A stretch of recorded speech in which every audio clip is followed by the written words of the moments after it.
यसको नाममा जय मसीह छ। हामीले अघि पढेकै खण्ड हामी उत्पत्ति 22 अध्यायलाई हामी फेरि खोल्नेछौँ। उत्पत्ति 22 अध्याय।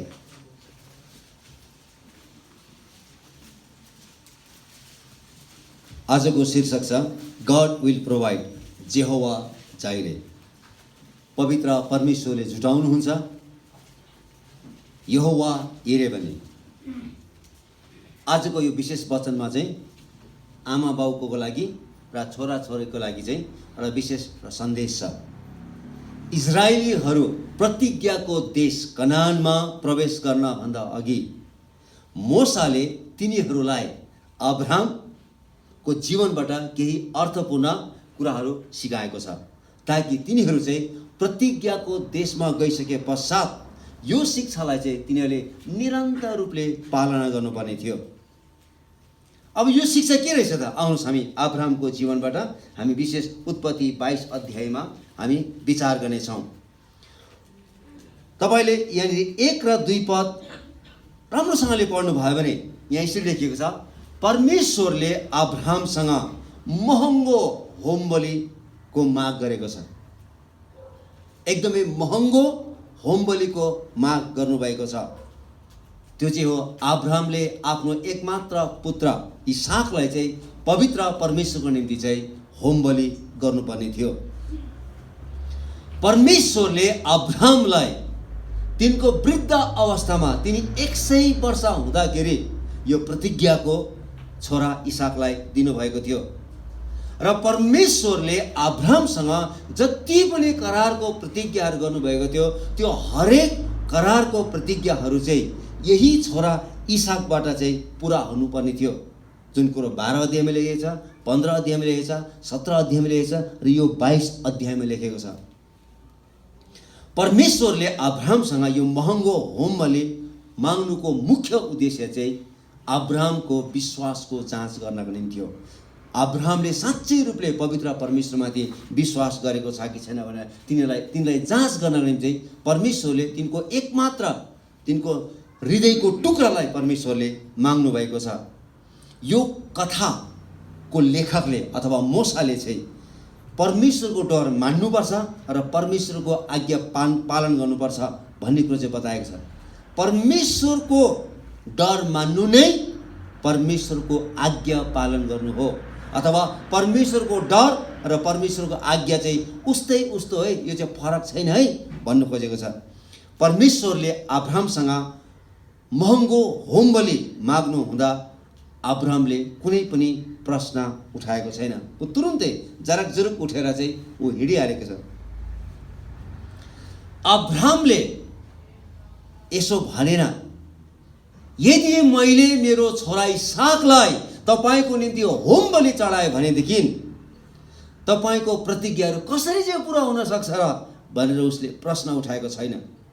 जब परमेश्वरले अब्राहमलाई उर भन्ने देशबाट बोलाउनु भयो, त्यस बेला पनि अब्राहमले प्रश्न गर्नु भएन। अब्राहम मेसोपोटेमियाको उर भन्ने ठाउँमा जन्मेको थियो, हुर्केको थियो र त्यो ठाउँ उसलाई सबै कुराहरू एकदमै राम्रो जानकारी थियो।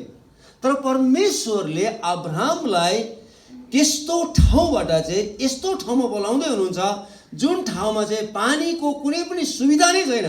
कनानमा उहाँले बोलाउनु भयो र कनानमा पानीको सुविधा नै छैन, पानीको एकदमै हाकार थियो। तर अब्राहम जन्मेको ठाउँमा युफ्रेटिस जस्तो नदी र टाइग्रिस जस्तो एकदमै ठुल्ठुलो नदीहरू थियो, जसको कारणले गर्दाखेरि त्यो भेगमा भएको जमिनहरू चाहिँ एकदमै उर्वर थियो र त्यहाँ एकदमै प्रशस्त मात्रामा त्यहाँनिर चाहिँ फसलको कटनी हुन्थ्यो। तर पनि अब्राहमले त्यो प्रशस्तताबाट उनलाई परमेश्वरले जब बोलाउनु भयो सुक्खा ठाउँमा जानको निम्ति अब्राहमले कहिले पनि प्रश्न गरेको छैन, उनी कहिले पनि हिचकिचाएको छैन। जतिसुकै महँगो र ठुलो कुरा परमेश्वरले अब्राहमबाट माग्नु भए तापनि अब्राहमले नाइ भनेको छैन, उनी हिचकिचाएको छैन। सुरुमा हेर्नुहोस् है त, उर भन्ने ठाउँबाट जब उसको जन्म भएको थियो, जुन ठाउँमा जन्म भएको थियो त्यो ठाउँ छोड्नलाई उसलाई त्यति सजिलो थिएन। उसको सम्पूर्ण बाल्यकालदेखि लिएर उसको युवाकालदेखि लिएर उसको जति पनि वृद्ध अवस्थासम्म उसको सम्पूर्ण सम्झनाहरू त्यहाँ थियो। तर त्यो ठाउँ छोड्नको निम्ति जब परमेश्वरले भन्नुभयो उसले तुरुन्तै त्यो ठाउँ छोडेको छ। उसले दोस्रो पटक he did not think twice है, उसले कहिले पनि दोस्रोचोटि उसले चाहिँ सोचेको छैन। अब यहाँ परमेश्वरले चाहिँ अब्राहमसँग छोरालाई होम बलिको रूपमा माग्दै हुनुहुन्छ। अनि यहाँ पनि अब्राहमले अलिकति पनि नहिचकिचाइकन तुरुन्तै निस्किहालेको छ। हेर्नुहोस् है, म तपाईँलाई पढ्न चाहन्छु, 2 पद पढ्न चाहन्छु। उहाँले भन्नुभयो, तेरो छोरा अर्थात् तैँले माया गरेको तेरो एउटै छोरा इसाकलाई लिएर मोरियाको देशमा गई मैले तँलाई देखाएको डाँडामा त्यसलाई होम बलि गर। परमेश्वरले एकदमै महँगो कुरा अब्राहमबाट माग्दै हुनुहुन्छ। अब्राहम बिहानै उठे र गधामा काठी कसे र आफ्ना कमराहरू मध्येका 2 जना र छोरा इसाकलाई साथमा लिए र होम बलिको निम्ति दाउरा चिरेर परमेश्वरले तिनलाई भन्नुभएको त्यस ठाउँमा हिँडे।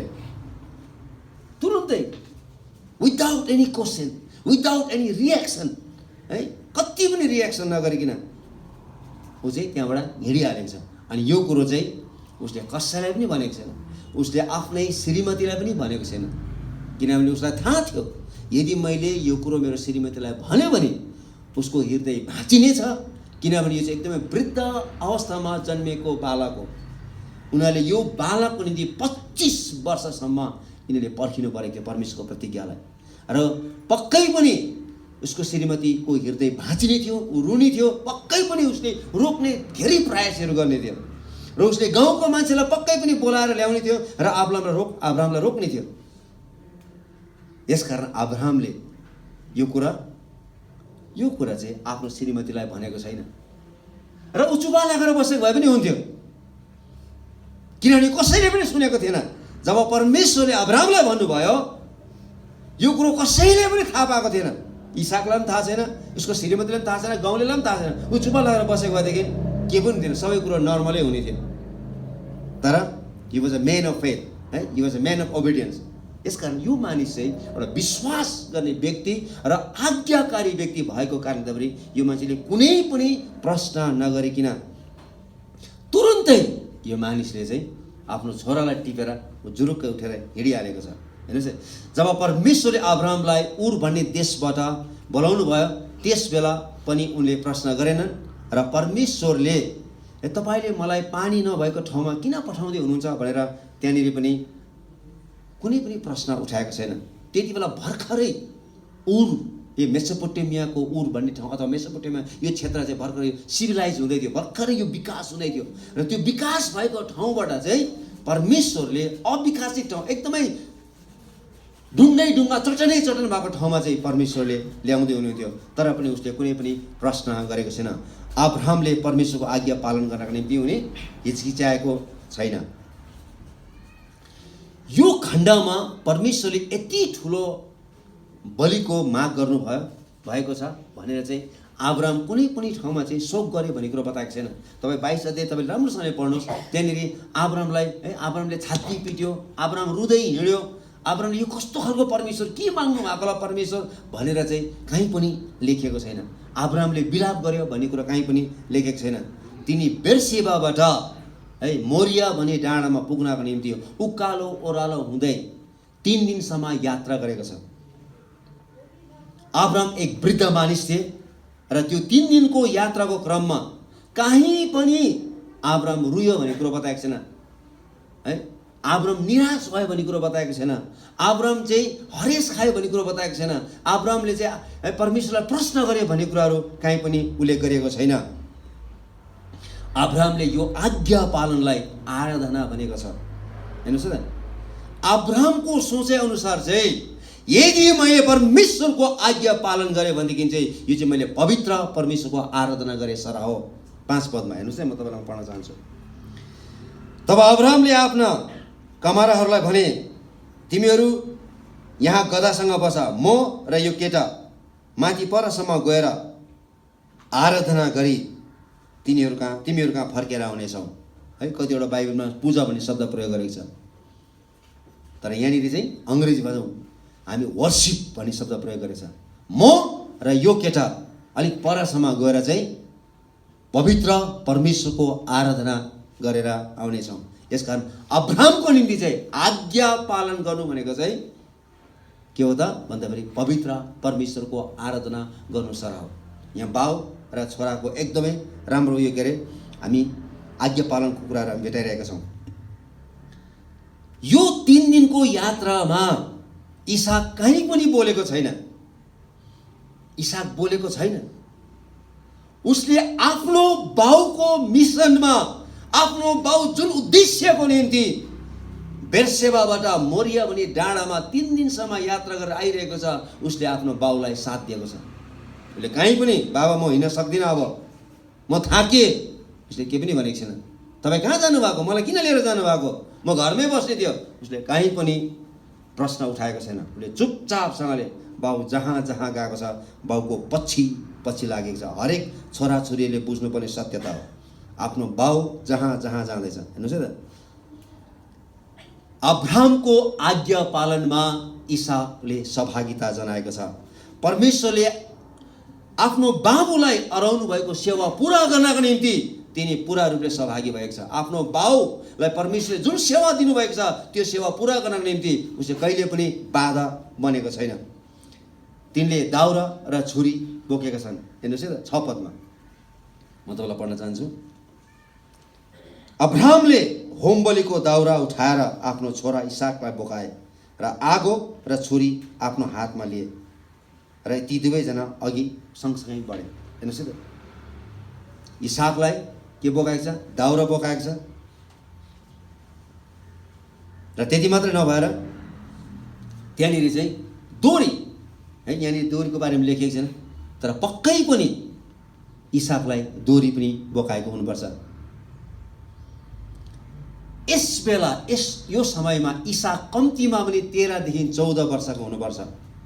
त्यसले आफ्नो विश्वास सम्बन्धी थुप्रै प्रश्नहरू गर्न सक्थ्यो, किनभने यो बेलामा यो 13-14 वर्षमा आफ्नो बाउसँग यो टिन एजको एउटा केटा, अहिले हाम्रो टिन एजको केटाहरूलाई देख्नु भएको छ कि केटीहरूलाई देख्नु भएको छ होला होइन। बाउले एउटा कुरा गर्यो भने उसले चाहिँ 10वटा कुराहरू फर्काउँछ।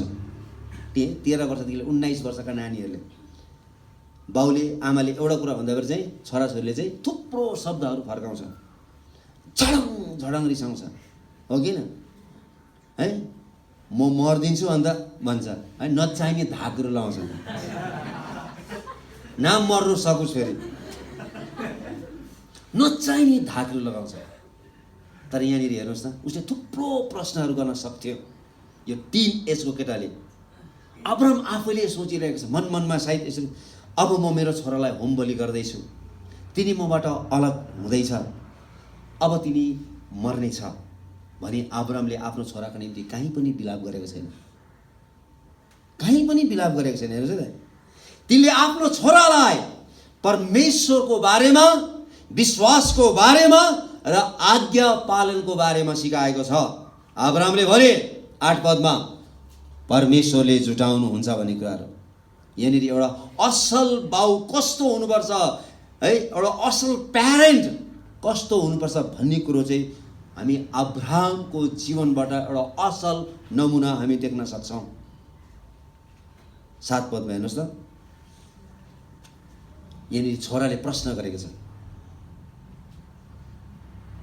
इसाकले आफ्नो पिता अब्राहमलाई भने, बुबा। तिनले भने, के हो छोरा? त्यसले भन्यो, यो आगो र दाउरा छन्, तर होमबली चाहिँ खोइ त, होमबलीको थुमा चाहिँ खोइ त। विचार गर्नुहोस् त, अब्राहमलाई कस्तो भयो होला? अब्राहमलाई थाहा छ परमेश्वरले मेरो एउटै छोरा इसाकलाई होमबलीको रूपमा महँगो बलिदान माग्नु भएको छ भन्ने कुराहरू। अब यही बलिदानले प्रश्न गरेको छ, बुवा हामीसँग दाउरा छ, हामीसँग चक्कु छ, हामीसँग आगो छ, तर होमबलीको थुमा चाहिँ खोइ त। अब्राहमले कति पनि नलरबराइकन, अलिकति पनि है, मतलब आफ्नो जिब्रो उसको लरबरेको छैन। उसलाई कति गाह्रो भयो होला यो प्रश्न सोद्धाखेरि, तर उसले 8 पदमा के भनेको छ? अब्राहमले भने, छोरा परमेश्वरले नै होमबलीको निम्ति थुमा जुटाइदिनु हुनेछ। ल हेर्नुहोस् न, यहाँनिर अब्राहमले आफ्नो छोरालाई परमेश्वर कति महान हुनुहुन्छ, परमेश्वरमाथि यसकारण विश्वास गर्नुपर्छ, यसकारण परमेश्वरको आज्ञा पालन गर्नुपर्छ भन्ने परमेश्वर, विश्वास र आज्ञा पालन सम्बन्धी यो तीनवटा अर्थपूर्ण कुराहरू आफ्नो छोरालाई सिकाइरहेको छ। अब्राहमले परमेश्वरमा कुनै पनि गल्ती भेटाएको छैन र तिनले कहिले पनि परमेश्वरमाथि कम्प्लेन गर्नुभएको छैन। किन तपाईँले यस्तो गर्नुभएको? आफ्नो छोराले प्रश्न गर्दा पनि है, सोद्धा पनि उसले त्यहाँनिर परमेश्वरमा कुनै पनि गल्ती भेटाएको छैन। जब तिनले आफ्नो छोरालाई उत्तर दिएको छ तब तिनी न त घबराएको छ न त लरबराएको नै छ। यसकारण विश्वास भनेको के हो त भन्दाखेरि चाहिँ विश्वास भनेको चाहिँ परमेश्वरले भन्नुभएको कुरामाथि भरोसा गर्नु हो पहिलो कुरा, र उहाँले हामीलाई जे कुरो माग्नुहुन्छ त्यो कुरा पुरा गर्नुलाई चाहिँ विश्वास भनिन्छ। यो दुईटा कुरा चाहिँ कहिले पनि बिर्सिनु हुँदैन। उहाँले भन्नुभएको कुरामाथि भरोसा गर्नु हो र उहाँले माग्नु भएको कुरालाई चाहिँ हामीले पुरा गर्नु हो। परमेश्वरले भन्नुभयो, अब्राहम तिमीले आफ्नो जन्मेको ठाउँ छोडेर जानुपर्छ र म तिमीलाई जुन ठाउँ देखाउँछु त्यो ठाउँमा तिमी जानुपर्छ भन्दाभरि तिनले विश्वास गरे र तिनी तुरुन्तै आफ्नो जन्मिएको ठाउँ छोडेर चाहिँ उनी चाहिँ ढुङ्गा र है ढुङ्गै ढुङ्गा भएको ठाउँमा आइपुगे, जहाँ चाहिँ मलिलो माटो छोडेर चाहिँ ढुङ्गै ढुङ्गा भएको ठाउँमा आइपुगे। तिनले परमेश्वरमाथि विश्वास गरेको कारणले गर्दाखेरि तिनले त्यो छोडिहाले। त्यसलाई विश्वास भनिन्छ। जब परमेश्वरले आफ्नो छोरालाई होम बलि गर भनेर उहाँ परमेश्वरले अराउनु भयो, उसले तुरुन्तै मानेको छ, आज्ञा पालन गरेको छ। त्यसलाई चाहिँ विश्वास भनिन्छ। अब्राहमले इसाकलाई डोरीले बाँधेर वेदीमाथि राख्दा तिनले बाबा यो के गर्नु भएको हो भनेर पनि प्रश्न उठाएको छैन, छोराले प्रश्न उठाएको छैन। अब अहिले त बाबाले अलिकति के गर्ने बित्तिकै होइन, आमाले के गर्ने बित्तिकै छोराछोरीले कति धेरै प्रश्न, कति किचकिच गरेको, कति कराएको हो, कति बोलेको हो होइन, अहिले विभिन्न प्रश्नहरू। यहाँनिर अब्राहमले आफ्नो छोरालाई डोरीले बाँधेर वेदीमाथि राख्दा पनि इसाकले एउटा पनि रियाक्सन देखाएको छैन। बाबा यो तपाईँले के गर्नुभएको? तिनी 13-14 वर्षको उमेरको केटा, हेर्नुहोस् त। त्यति बेला प्रशस्त भेडा बाख्राहरू बगलहरू थिए अब्राहमको। यो मान्छेले, यो इसाकले एउटै मात्रै छोरा भएको कारणले यो मान्छेले के खाएको छ? दुध खाएको छ, दही खाएको छ, घिउ खाएको छ, चिज खाएको छ, मासु खाएको छ। त्यसरी हुर्किएको छ यो मान्छे। कति बलियो छ यो, कति अग्लो आगला, सानैदेखि यस्तो राम्रो चिजहरू खाएको छ। तिनी हट्टाकट्टा थिए, आफ्नो बाबु सँगसँगै उसले काम गर्थे। तर जब तिनको बाबुले इसाकलाई डोरीले बानिरहेको थियो है र उचालेर वेदीमा राखिरहेको थियो र चक्कु उठाइरहेको थियो, उसले कुनै पनि प्रश्न गरेको छैन। अहिले कुनै पनि प्रश्न गरेको छैन। अब अहिले धेरै छोराछोरीहरू छ, बाउले कुट्नु जाँदा उल्टा बाउले खुट्टा खाएर आउँछ। ल हेर्नुहोस् त, यहाँनिर इसाकले he did not show any reaction, कुनै पनि रियाक्सन देखाएको छैन। तिनले आफ्नो बाबुको परमेश्वर प्रतिको भक्तिप्रति प्रश्न पनि उठाएन। उसलाई थाहा थियो मेरो बाउले पवित्र परमेश्वर प्रतिको उसले भक्ति जाहेर गर्दै चाहिँ मलाई उहाँको लागि होम बलि चढाएर भनेको। यसकारण चाहिँ आफ्नो बाउको त्यो भक्तिलाई देखेर, आफ्नो बाउको परमेश्वर प्रतिको त्यो भक्तिलाई देखेर उसले कहिले पनि प्रश्न उठाएको छैन। न त उनी वेदीबाटै भागेको छ है। हामी त चर्च पठायो भने मान्छे कहाँ पुग्छ है, यो वेदीबाट नि भागेको छैन। हामी त वेदीमा पठाउँदा फेरि है सिनेमा हलमा पुग्छ हाम्रो छोराछोरीहरू। अब्राहमले इसाकलाई डोरीले बाँधेर वेदीमा राखे र जब चक्कु उठाएका छन् होइन, जब चक्कु उठाएका छन् 9 र 10 पदमा लेखेको छ, म पढ्न चाहन्छु, हेर्नुहोस् है त। परमेश्वरले तिनलाई भन्नुभयो है, भन्नुभएको ठाउँमा पुगेपछि अब्राहमले त्यहाँ एउटा वेदी बनाएर दाउरा तह लगाएर राखे। त्यसपछि तिनले आफ्नै छोरा इसाकलाई बाँधेर वेदीमा दाउरामाथि राखे। तब अब्राहमले आफ्नो छोरी है छोरालाई बलि गर्न छोरी उठाए। परमेश्वरको निम्ति हेर्नुहोस् है, परमेश्वरको निम्ति आफ्नो भक्ति जाहेर गरिरहेको छ। जो देखिरहेको छ, छोराले सबै कुरा देखिरहेको छ, सबै कुरा देखिरहेको छ, तर पनि ऊ चटपटाएको छैन। उसले बाउको भक्तिलाई आदर गरेको छ। बाउले पवित्र परमेश्वरको आज्ञा पालन गर्दैछ भन्ने कुरो छोरालाई थाहा थियो। यसकारण छोराले यहाँनिर कुनै पनि रियाक्सन अथवा चटपटाएको छैन। बाबुले गरेको सबै कामप्रति तिनी विश्वासको निम्ति एक साक्षी भएका छन्। त्यसबेला त्यसपछि अनि स्वर्गदूत देखा परेको छ हैन। 11 पददेखि लिएर 13 पदसम्म चाहिँ हामी त्यहाँनिर पढ्न सक्छौँ कि स्वर्गदूत आएर चाहिँ अब्राहम, अब मलाई थाहा भयो, अब्राहमले प्रभु परमेश्वरलाई पछ्याएको लगभग 50 वर्ष भइसकेको थियो। धेरै मानिसहरूले अब्राहमलाई प्रशंसा गरेको थियो, तपाईँ परमेश्वरको जन हो, तपाईँ परमेश्वरको छोरा हो, परमेश्वरले तपाईँलाई आशिष दिनुभएको छ भनेर धेरैचोटि मानिसहरूले अब्राहमको बारेमा प्रशंसा गरेको छ। तर अब्राहमलाई मानिसहरूको प्रशंसा मन परेको छैन। अब्राहमलाई चाहिँ परमेश्वरबाट चाहिँ प्रमाणपत्र चाहिएको थियो। परमेश्वर आफैले यहाँनिर प्रमाणपत्र दिनुभएको छ। अब बल्ल मलाई थाहा भयो कि तैँले परम प्रभुको डर मान्दा रहेछस् भन्ने कुराहरू। यहाँनिर अब्राहमले 50 वर्षपछि मात्रै परमेश्वरलाई पछ्याउँदा फेरि उसले विश्वासको प्रमाणपत्र पाएको छ। परमेश्वर आफैले नै साक्षी दिनुभएको छ। त्यसपछि यहाँनिर परमेश्वरले के गरिदिनु भएको छ, एउटा थुमालाई जुटाउनु भएको छ, जसको कारण इसाकको कुनै पनि हानि भएको छैन। थुमालाई परमेश्वरले जुटाउनु भएको छ। यो हप्ता एउटा प्यासन विक हो है, भोलिदेखि प्यासन विक सुरु हुन्छ। सन्देश चाहिँ अब त्यहाँ चाहिँ सुरु हुन्छ। एकछिनको लागि त इसाक मरिसकेको थियो, किनकि अब्राहम त परमेश्वरको निम्ति आफ्नो एकमात्र छोरालाई बलि गर्न तयार भइसकेको थियो। इसाकले पनि आफ्नो मनमा म मरिसकेको छु भनी ठानेको थियो। इसाकले म मरिसके हो, किनभने उसलाई थाहा थियो परमेश्वरको निम्ति मेरो बाउले जे पनि गर्न सक्नुहुन्छ र उहाँले कुनै पनि मूल्यमा सम्झौता गर्नुहुन्न भन्ने कुरो इसाकलाई थाहा थियो। यसकारण उसले सोचे म त मरेँ, अब 100% ग्यारेन्टिड म चाहिँ मरिसक्यो भन्ने कुरो उसलाई थाहा थियो। इसाक मरिसकेको थियो, तर जब परमेश्वरले थुमालाई जुटाउनु भयो तब इसाक फेरि जीवित भएको छ। यो एउटा पुनरुत्थानको छाया हो। परमेश्वरको करारको प्रतिज्ञामा कुनै पनि रोकावट आएको छैन। 15 पददेखि म पढ्न चाहन्छु, हेर्नुहोस् है।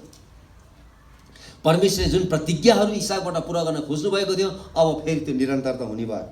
परम प्रभुको दूतले दोस्रो पल्ट स्वर्गबाट अब्राहमलाई कराएर भने, परम प्रभु भन्नुहुन्छ, मैले आफ्नै नाउँमा शपथ खाएको छु कि तैँले यो काम गरेकोले र तेरो छोरा अर्थात् तेरो एउटै छोरालाई पनि मबाट नरोकेकोले म निश्चय पनि म तँलाई आशिष दिनेछु।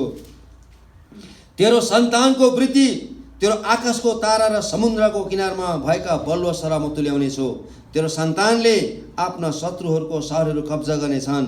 तेरै सन्तानद्वारा पृथ्वीका सबै जातिहरूले आशीर्वादी हुनेछन्, किनभने तैँले मेरो वचन पालन गरेस्।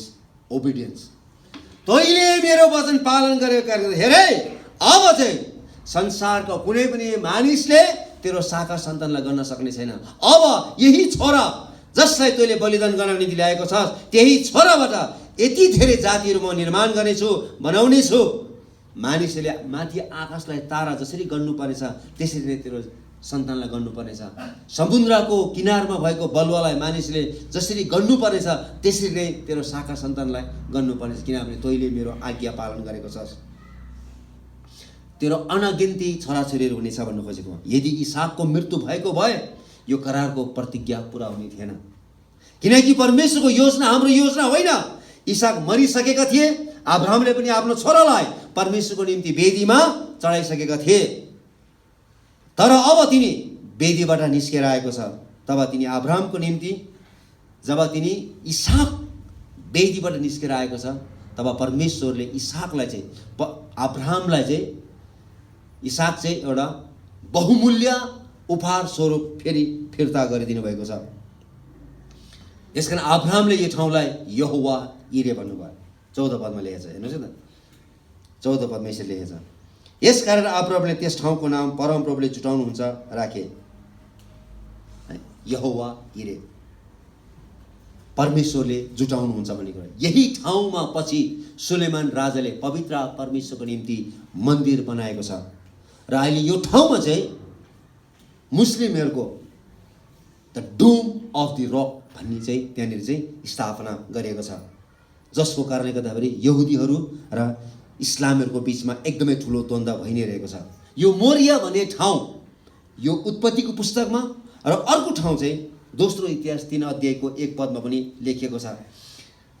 यो ठाउँ चाहिँ खास चाहिँ यो ठाउँ चाहिँ त्यति बेला चाहिँ को संसार प्राचीन संसारमा चाहिँ यो ठाउँमा चाहिँ मान्छेहरूले चाहिँ मोलेक भन्ने एउटा देवतालाई चाहिँ आफ्नो छोराहरू चाहिँ बलिदान गर्न निम्ति ल्याउने गर्थ्यो। यो चाहिँ मानव बलिदान गर्ने ठाउँ थियो यो मोरिया भन्ने ठाउँ है। यो ठाउँबाट चाहिँ यो मोरिया भन्ने ठाउँमा जुन ठाउँमा अब्राहमले आफ्नो छोरा इसाकलाई बलिदान गर्न निम्ति ल्याएको थियो, त्योभन्दा झन्डै 1 किलोमिटर तल गहिरोमा चाहिँ गेहना भन्ने एउटा शब्द छ। यो गेहना भन्ने शब्द चाहिँ नयाँ करारमा मात्रै हामी भेटाउँछौँ। यो चाहिँ नरक कुण्डसँग चाहिँ तुलना गरिएको छ, तर पुरानो करारमा चाहिँ त्यसलाई चाहिँ मोलेकको बेर्सी द भ्याली अफ मोलेक भनेर चिनिन्छ। यो बेर्सीमा चाहिँ विशेष प्राचीन संसारका मानिसहरूले चाहिँ आफ्नो देवता मोलेकलाई चाहिँ आफ्ना छोराछोरीहरू चाहिँ तिनीहरूले जिउँदै बलिदान गर्ने गर्थे। तर एउटा अचम्मको घटना चाहिँ के घटेको छ भन्दाखेरि चाहिँ जुन दिन अब्राहमले आफ्नो छोरा इसाकलाई यो ठाउँमा बलिदान गर्नको निम्ति ल्याए, त्यो दिनदेखि यो ठाउँमा चाहिँ मानव बलिदानको अन्त्य भएको छ। किनभने परमेश्वरले मानवको बलिदानको सट्टामा एउटा थुमा जुटाउनु भएको छ विशेष इजरायलीहरूको निम्ति। र त्यो दिनदेखि चाहिँ यो मोलेकको बेर्सीमा चाहिँ मानवको बलिदान हुन छोडेको छ। यो चाहिँ अचम्मको घटना घटेको छ। यो एउटा यस्तो ठाउँ थियो जुन ठाउँको निम्ति इजरायलीहरूले वर्षेनी त्यसपछि वर्षै पछि इजरायलीहरूले उत्सव मनाउँथ्यो, किनभने यो ठाउँमा चाहिँ परमेश्वरले जुटाउनु भएको हो भनेर चाहिँ इजरायली विश्वास गर्थे। किनभने एक समय तिनीहरूको जीवन एकदमै जोखिममा थियो। यदि इसाक मरेको भएदेखि इजरायल राष्ट्र हुने थिएन। यदि इसाकलाई बलिदान गरेको भएदेखि इजरायल राष्ट्रको अस्तित्व नै हुने थिएन। यसकारण इजरायलीहरूले यो ठाउँलाई अत्यन्तै महत्त्वपूर्ण ठाउँ भनेर मानिन्छ, परमेश्वरले जुटाउनुहुन्छ भनेर। किनभने तिनीहरूको जीवन एकदमै जोखिममा थियो र तिनीहरू सबैजना इसाकमा मरिसक्ने थिए। तर इसाकलाई परमेश्वरले अर्को थुमा जुटाउनु भएर बचाउनु भएको कारणले गर्दाखेरि जति पनि इजरायलीहरू बाँचेको छन् र जति पनि मानिसहरूले आशिष पाएका छन्, त्यो चाहिँ इसाक फेरि जीवित हुनुभएको कारणले गर्दाखेरि परमेश्वरले थुमा जुटाउनु भएको कारणले गर्दाखेरि हामी जीवित छौँ भन्ने कुरो तिनीहरूले थाहा पाइसकेपछि चाहिँ तिनीहरूले यो दिनलाई अथवा यो ठाउँलाई चाहिँ एकदमै उत्साहको साथमा एकदमै खुसीको साथमा एउटा पर्वको रूपमा वर्षेनी यो ठाउँमा गएर चाहिँ पवित्र परमेश्वरको आराधना गर्ने गर्थे। इसाकको सट्टामा परमेश्वरले थुमा जुटाउनु भयो, जसको कारणले गर्दा हामीले आशिष पाएका छौँ भन्ने कुराहरू। अनि अब्राहमको कथा मोसाले इजरायलीलाई भनिरहेको छ। यिनीहरू चाहिँ धेरै वर्ष पछाडि 430 वर्ष पछाडि 430 वर्ष मिस्र देशमा बसेर त्यसपछि 40 वर्षको लामो यात्रा गरेर अब दूध र मह बग्ने देश प्रतिज्ञाको देशमा प्रवेश गर्नुभन्दा अगाडि मोसाले भन्दै हुनुहुन्छ, हेर है, एक समय तिमीहरूको जीवन जोखिममा थियो, तिमीहरूको कुनै पनि अस्तित्व थिएन, तर परमेश्वरले जुटाउनु भएको कारणले गर्दा फेरि आज तिमीहरू जीवित छौ। यसकारण अब तिमीहरू दूध र मह बग्ने देशमा जाँदैछौ र त्यो प्रतिज्ञाको गरेर देश हो त्यो ठाउँमा चाहिँ उहाँ पवित्र परमेश्वरको आराधना गर्नु चाहिँ उहाँको आज्ञा पालन गर्नु है त। उहाँको आज्ञा पालन गर्यो भनेदेखि चाहिँ उहाँको आराधना गरे सर हो। यसकारण तिमीहरू त्यो ठाउँमा जाँदा पनि थुप्रै त्यहाँनिर विभिन्न किसिमका तिमीहरूले सेवाहरू भेटाउँछौ, विभिन्न किसिमको मूर्तिहरू तिमीहरूले भेटाउँछौ, विभिन्न किसिमको त्यहाँनिर आराधनाहरू भेटाउँछौ, झुटा शिक्षाहरू भेटाउँछौ। तर तिमीहरू चाहिँ यो कुरो एकदम याद गर्नु, तिमीहरूको अस्तित्व चाहिँ इसाकलाई परमेश्वरले थुमा जुटाउनु भएको कारणले गर्दाखेरि तिमीहरू जीवित छौ। यसकारण चाहिँ त्यो थुमाको कारणले गर्दाखेरि तिमीहरू जीवित छौ। यसकारण त्यो ठाउँमा गएर चाहिँ जति पनि तिमीले आशिष पाउनेछौ त्यो चाहिँ थुमाको कारणले भएको। यसकारण चाहिँ पवित्र परमेश्वरको आज्ञा पालन गर्नु चाहिँ नबिर्सिनु है भनेर चाहिँ यहाँनिर मोसाले इजरायलीहरूलाई सिकाइरहेको छ। यहाँ परमेश्वरले अब्राहमलाई मात्र जुटाउनु भएको होइन, तर सारा इजरायलीहरूको निम्ति नै जुटाउनु भएको हो। अब हामी यो पाठबाट के सिक्छौँ त? यो अब्राहमको कथाबाट हामी के सिक्छौँ त? अब यो प्यासन विक हो। यसका चाहिँ हामीले सबभन्दा पहिलो बुझ्नुपर्ने कुरा चाहिँ के छ भन्दाखेरि विश्वासले परमेश्वरको वचनको आज्ञा पालन गर्छ। यदि हामी विश्वासी हौँ भन्छौँ र हामी आफैलाई क्रिस्चियन हौँ भन्छौँ भनेदेखि चाहिँ हामीमा भएको विश्वासले चाहिँ परमेश्वरको वचनको आज्ञा पालन गर्छ है। त्यो चाहिँ एकदम याद गर्नुपर्छ है। नभए चाहिँ तपाईँहरू चाहिँ नामको लागि मात्रै धर्म मात्रै परिवर्तन गर्नुभएको छ है, तपाईँ चाहिँ असल क्रिस्चियनहरू होइन भन्ने कुरा हो। असल क्रिस्चियनले के गर्छ त? तिनीहरूमा विश्वास हुन्छ र त्यो विश्वासले चाहिँ परमेश्वरको वचनको आज्ञा पालन गर्छ। हाम्रो समाजसँग मेल नखाए तापनि विश्वासले परमेश्वरको वचनलाई आज्ञा पालन गर्छ। हाम्रो प्राथमिकतामा नपरे तापनि परमेश्वरको है वचनलाई हाम्रो विश्वासले के गर्छ त? पालन गर्छ। कुनै पनि मूल्यमा विश्वासले के गर्छ त? वचनको आज्ञा पालन गर्छ। विश्वासमा आज्ञा पालन छैन भने त्यो चाहिँ के हो त? त्यसलाई अनाज्ञाकारिता भनिन्छ। यदि तपाईँले परमेश्वरको वचनलाई पालन गर्नुभएको छैन भनेदेखि, विश्वास गर्नुभएको छैन भने त्यो चाहिँ अनाज्ञाकारिता हो भन्नु खोजेको। भजन 40 मा पनि भजन लेखकले जब उनी दलदली धापबाट हिलोबाट निस्केर आए, उसले भनेको छ, प्रभु यदि तपाईँले चाहनुभयो भने म हजारौँ हजारौँ भेडा बाख्राहरू तपाईँलाई होम बलिको रूपमा चढाउने थिएँ, तर तपाईँले त्यो कुरा चाहनु भएन। तपाईँले त मेरो कानलाई छेड्नु भएको छ। भन्नुपर्दा तपाईँले मेरो कानलाई खोलिदिनु भएको छ ताकि मैले तपाईँको वचनहरू सुन्न सकूँ र आज्ञा पालन गर्न सकूँ। परमेश्वरलाई हजारौँ हजार बलिदानहरूको आवश्यकता छैन, परमेश्वरलाई चाहिँ आज्ञा पालनको आवश्यकता छ। अनि त्यो आज्ञा पालन चाहिँ अब्राहमले गरेको थियो। हेर्नुहोस् है त, हामी जे जति परमेश्वरलाई दिन्छौँ त्यो के हुन्छ त? त्यो वृद्धि हुँदै जान्छ। तर हामी जे जति हामीसँग राख्छौँ त्यो चाहिँ के हुँदै जान्छ त? त्यो चाहिँ मरेर जान्छ। एक सच्चा आराधकले परमेश्वरको निम्ति केही पनि कुराहरू समातेर राख्दैन। यो मेरो हो, यो मैले कमाएको, यो मैले पसिना बगाएको छु, यो मेरो कपाल हो, यसलाई म रङ्ग्याउँ कि होइन, यसलाई म जे पनि गरौँ, यो मैले लगाएको पेन्ट हो, म जहाँसुकै च्याकौँ होइन, म एयर कन्डिसन बनाऊँ कि ओके समातेर है, यो मेरो मेहनत हो, यो गाडी मेरो हो, यो त खालि म मात्रै चढ्नुपर्छ, कोही चढ्न पाउँदैन, समातेर राख्ने।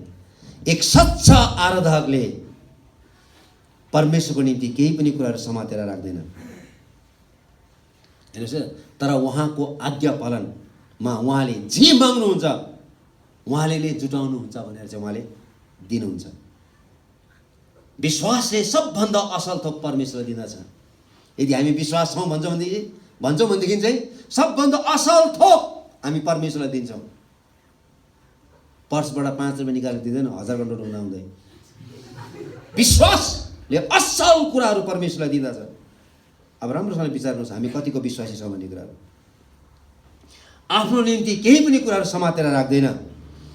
अब्राहम बेर्सिबा भन्ने ठाउँमा बसोबास गर्थे र परमेश्वर त्यो मान्छेलाई अत्यन्तै असाध्यै धनी बनाउनु भएको थियो। तर त्यो सबै धन सम्पत्ति भन्दा पनि अब्राहमको निम्ति सबभन्दा ठुलो सम्पत्ति उसको छोरा थियो। एउटै मात्रै छोरा, 100 वर्षको उमेरमा जन्मिएको छोरा, अत्यन्तै महत्त्वपूर्ण, एकदम बहुमूल्य। उसको सुन चाँदी हिरा मोती गाई बस्तु जग्गा जमिन भन्दा पनि यो छोरा चाहिँ एकदमै महत्त्वपूर्ण थियो। उसको हृदयको टुक्रा थियो।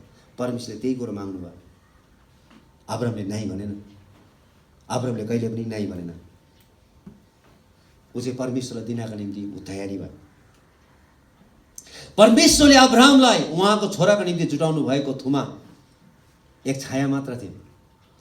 हेर्नुहोस् त, परमेश्वरले जुन थुमालाई इसाकको निम्ति जुटाउनु भयो त्यो चाहिँ एउटा छाया मात्र थियो। यो घटना चाहिँ भविष्यमा हुन आउने मानव जातिको निम्ति संसारको पाप उठाइ लैजाने परमेश्वरको थुमा येशू ख्रीष्टको बारेमा संकेत गरिएको थियो।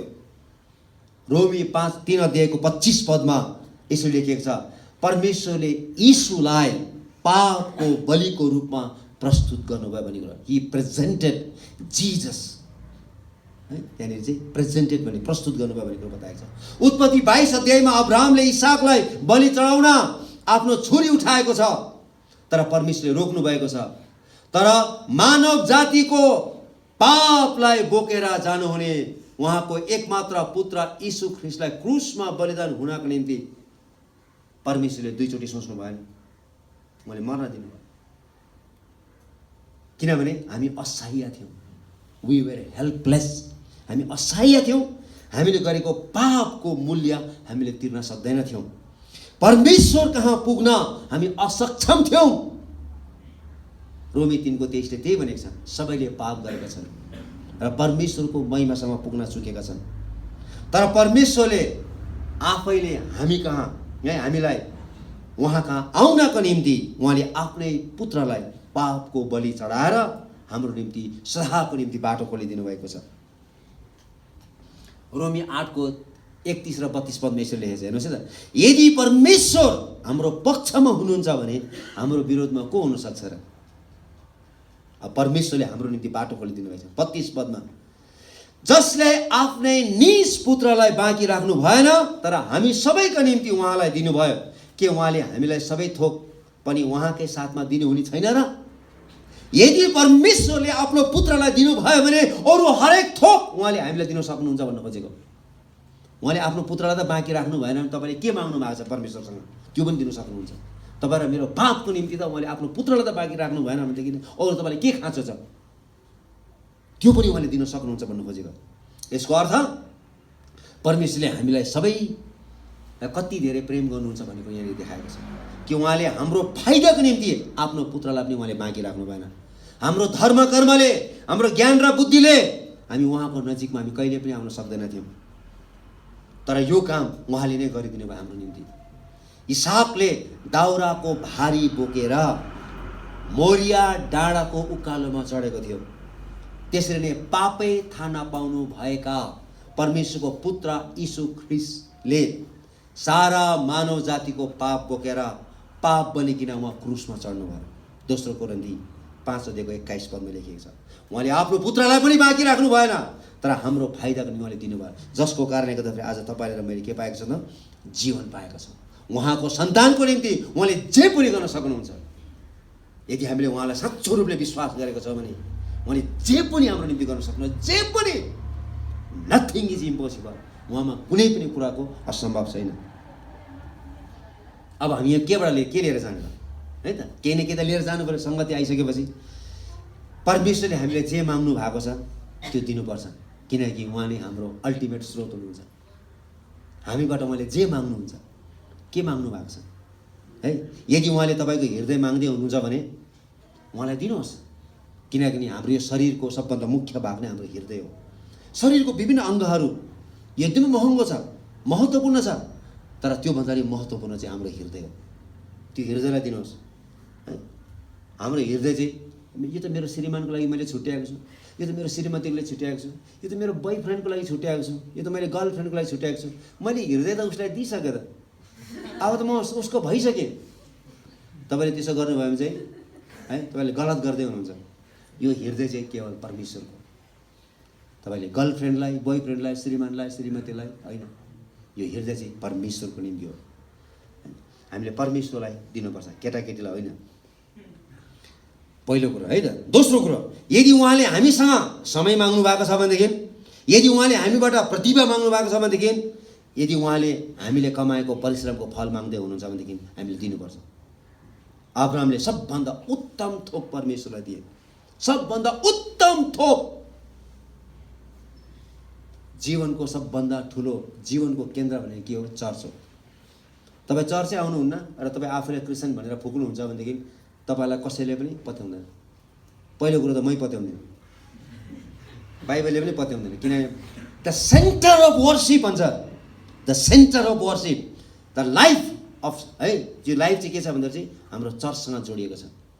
पुरानो करारमा यहुदी मान्छेहरूको जीवन चाहिँ मन्दिरसँग जोडिएको थियो, नयाँ करारमा चर्चसँग जोडिएको छ। र जो चर्च आउँदैन ऊ जतिसुकै भाषण ठोकोस्, क्रिस्चियन होइन हो, किनभने चर्च चाहिँ इम्पोर्टेन्ट हो। त्यो चाहिँ एकदमै इम्पोर्टेन्ट हो। यसकारण चाहिँ यदि परमेश्वरले तपाईँसँग समय माग्नु भएको छ भने चर्च जानको निम्ति, उहाँको सेवाको निम्ति माग्दै हुनुहुन्छ, तपाईँ दिनुहोस्। यो मेरो ट्यालेन्ट छ है, म गीत गाउन सक्छु है, म गीत गाउन सक्छु, म प्रभुको निम्ति म घोषणा गर्न सक्छु वचनहरू भन्नुहुन्छ, तपाईँलाई त्यो ट्यालेन्ट दिएको छ भने त प्रभुको निम्ति दिनुहोस् है। प्रभुले मलाई कति धेरै कमाएर है, मलाई कति लाख रुपियाँ पैसा दिनुभएको छ, ब्याङ्कमा कति दिनुभएको छ है, त्यो त यदि परमेश्वरले माग्दै हुन्छ दिनुहोस्। परमेश्वरको निम्ति हो, तपाईँको केही पनि छैन, तपाईँलाई मेरो हक र अधिकार केही पनि छैन, त्यो त परमेश्वरले दिनुभएको। अब्राहमले सबभन्दा उत्तम थोक दिएको छन्, तिनले कहिले पनि परमेश्वरले मागेको कुरामा शोक गरेको छैन। किन माग्नु भएको होला प्रभु, 10 वर्ष किन चढाउनु पर्ने होला चर्चमा भन्छ नि मान्छेले है। कस्तो नियम बनायो चर्चले है, 10 वर्षधरि चढाउनु पर्ने भयो है। मान्छेले शोक गर्छ, दिँदाखेरि शोक गर्छ। अब्राहमले उद्धार चित्तले खुसीको साथमा र आज्ञा पालनको साथमा दिएको छ, खुसीको साथमा उद्धार चित्तले है त। किनकि उसको लागि आज्ञा पालन र दिनु नै साँचो आराधना थियो। हामी गीत मात्रै गाउँछ होइन, साँचो आराधनाले भनेर, तर साँचो आराधना भनेको चाहिँ पवित्र परमेश्वरको आज्ञा पालन हो र पवित्र परमेश्वरलाई दिनु हो साँचो आराधना भनेको। आज तपाईँले र मैले पवित्र परमेश्वरलाई कसरी दिइरहेको छु? आज्ञा पालनमा कहिले पनि विरोध हुँदैन है। No complain in obedience. Obedience भनेको without reasoning and without questioning भन्छ। 2 पटक सोच्ने होइन आज्ञा पालन भनेको। ल बाबु टाउकोमा कपाल नलगाऊ है भनेपछि 2 चोटि सोच्ने होइन, रङ नलगाऊ भन्नुभयो। 2 चोटि सोच्नु भनेको होइन, बुझ्नुभयो त? Obedience is without questioning and without reasoning. आज्ञा पालन महँगो हुन्छ है, सजिलो हुँदैन है। आज्ञा पालन एकदमै महँगो हुन्छ। जुन आज्ञा पालनमा महँगो है, महँगी छैन, त्यो त आज्ञा पालनै होइन। आज्ञा पालन गर्दाखेरि चोट पर्छ, दुःख लाग्छ, हामीलाई चोट पर्छ, दुःख लाग्छ, दुख्छ, भित्रभित्र दुख्छ आज्ञा पालन गर्दाखेरि है। तर के गर्नु, आज्ञा पालन गर्नै पर्छ। प्रश्न नगरिकन परमेश्वरलाई दिनुहोस्। अब्राहमले कुनै पनि प्रश्न गरेन, तर तिनले यो कुरो बुझे, तपाईँले नै दिनुभयो, तपाईँले नै लिनुहोस् भनेर उसले बुझे। यो चाहिँ हामी हरेकले बुझ्नुपर्छ है। तपाईँ र ममा जे छ त्यो तपाईँ र मेरो मेहनतबाट होइन, परमेश्वरले दिनुभएको। यसका हामीले परमेश्वर दिन सजिलो हुन्छ। यो कुरो जबसम्म बुझ्दैनौँ हामीले परमेश्वर दिन सक्दैनौँ। जब परमेश्वरले अब्राहमलाई आफ्नो देश छोड भन्नुभयो, अब्राहमले छोडे र तिनी कनानमा आए। कनानमा आउने बित्तिकै अनिकाल पर्यो। त्यस्तो प्रशस्त फालाफाल भएको ठाउँबाट यस्तो ठाउँमा आयो, ढुङ्गेनी ठाउँमा आयो, त्यहाँनिर अनिकाल लाग्यो। अब्राहमको जीवन सजिलो भएन। एक ठाउँबाट अर्को ठाउँ सर्दै सर्दै सर्दै सर्दै जानु पर्यो भोजन खोज्नको निम्ति। उसले सङ्घर्ष बिताउनु पर्यो, तर उसले कहिले पनि परमेश्वरलाई प्रश्न गरेन। No question to God. किन ओबिडियन्स भनेको चाहिँ नो क्वेसनिङ है। आज्ञा पालनमा चाहिँ कुनै पनि प्रश्न आउँदैन। यदि परमेश्वरले नै हामीलाई बोलाउनु भएको हो भने उहाँले हाम्रो निम्ति एउटा उद्देश्य राख्नु भएको छ है। त्यही मैले तपाईँलाई घरिघरि भन्छु है त। यदि तपाईँ होइन, म कति ठाउँमा म प्रचार गर्न जान्छु, धेरै मान्छेले भन्छ ल म आजदेखि यीशु धर्ममा लागेँ भन्छ। बाउ यीशु धर्ममा लागेर त्यो मेटिन्छ भनेको मैले। त्यो लाग्यो भने मेटिन्छ। त्यसो म पोसेँ अरे, बाउ पोस्यो भने निस्किन्छ। यो त विश्वास गर्ने कुरा हो। यहाँ धेरैजना चाहिँ लागेको कारणले गर्दाखेरि यो पोसेको कारणले त समस्या छ। विश्वास गर्नु पर्यो। विश्वासले चाहिँ के गर्छ, आज्ञा पालन गर्छ। नलगाऊ है, हुन्छ गुरुबा, कहिले लगाउँदैन, कहिले लगाउँदैन। आज्ञा पालन त्यो गाह्रो छ। जवान अवस्थामा सबैले स्टाइल गरेर हिँड्छ, कति गाह्रो हुन्छ। दुख्छ भनेको छु मैले अघि नै, आज्ञा पालनमा इट ब्रिङ्स पेन। यो चाहिँ दुख्छ, गाह्रो हुन्छ, तर आज्ञा पालनले कसै उद्धार चित्तले बोलाउँदैन भन्नु पर्यो। उद्धार चित्तले मन खोलेर हाम्रो आवश्यकताको निम्ति उहाँमा पूर्ण भरोसा गर्नुपर्छ। हेर्नु त, ईश्वरको राज पहिले खोजी गरेर उहाँको धार्मिकता यी सबै थोक तिमीहरूको निम्ति थपिनेछ भनेर प्रभु यीशुले भन्नुभयो। जसरी अब्राहमले आफ्नो छोरा इसाकलाई परमेश्वरको निम्ति दिइहाले, त्यसरी नै हामी हरेकले आफ्नो आफ्नो शरीरलाई पवित्र परमेश्वरको आराधनाको निम्ति एउटा पवित्र बलिदानको रूपमा दिनुपर्छ। यो शरीर चाहिँ अरूको निम्ति होइन, परमेश्वरले उहाँको महिमाको निम्ति उहाँले हामीलाई चुन्नु भएको छ। रोमी 12:1 त्यही लेखेको छ। यदि हामी परमेश्वरको साँचो आराधक हुन चाहन्छौँ भने उहाँको आज्ञा पालन गर्नुपर्छ।